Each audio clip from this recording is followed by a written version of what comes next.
Proceedings on the quorum call be dispensed with. Without objection.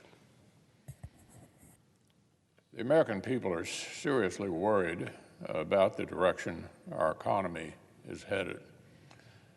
Just between January and March, the share of people reporting high living costs as the most important problem facing our country actually doubled.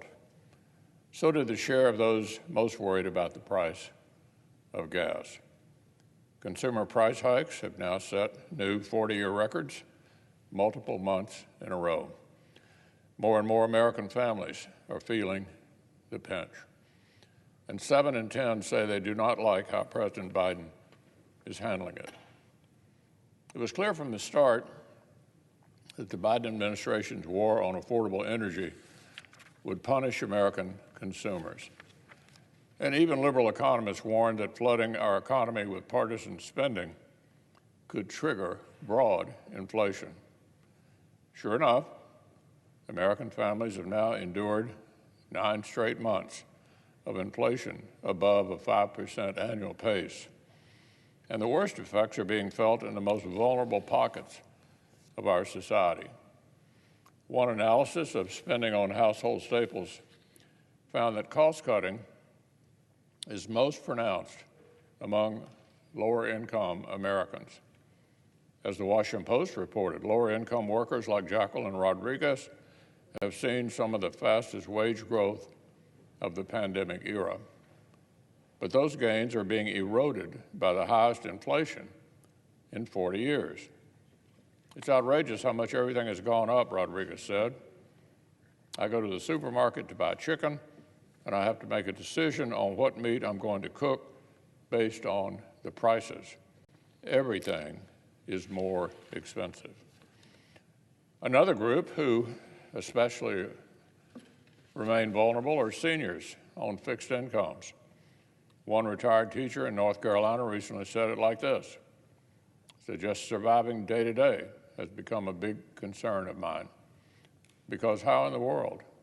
I'm starting to panic. I'm starting to think, how am I going to keep paying for everything?" Many retirees already face health challenges or other hardships, so there's simply no wiggle room in their budgets. One California man explained that cancer was the reason he had to retire in the first place. Now he's, quote, "scraping the bottom of the barrel.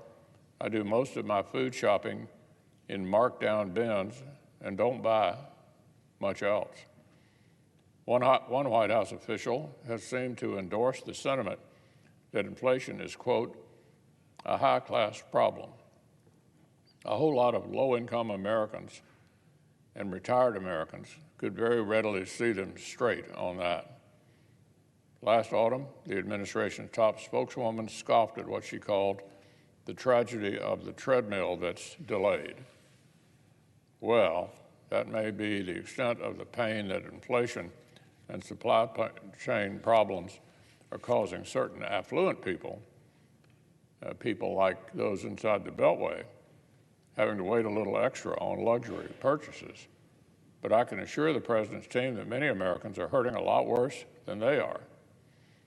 The very least the administration must do is stop digging. No more reckless spending, no gigantic tax increases that would damage the economy even further. Yet, Senate Democrats won't give up on yet another reckless spending spree. And just last week, the Biden administration proposed to smack the country with the largest tax hike in American history. The last thing American families can afford is more of the same recklessness that got us where we are. Now,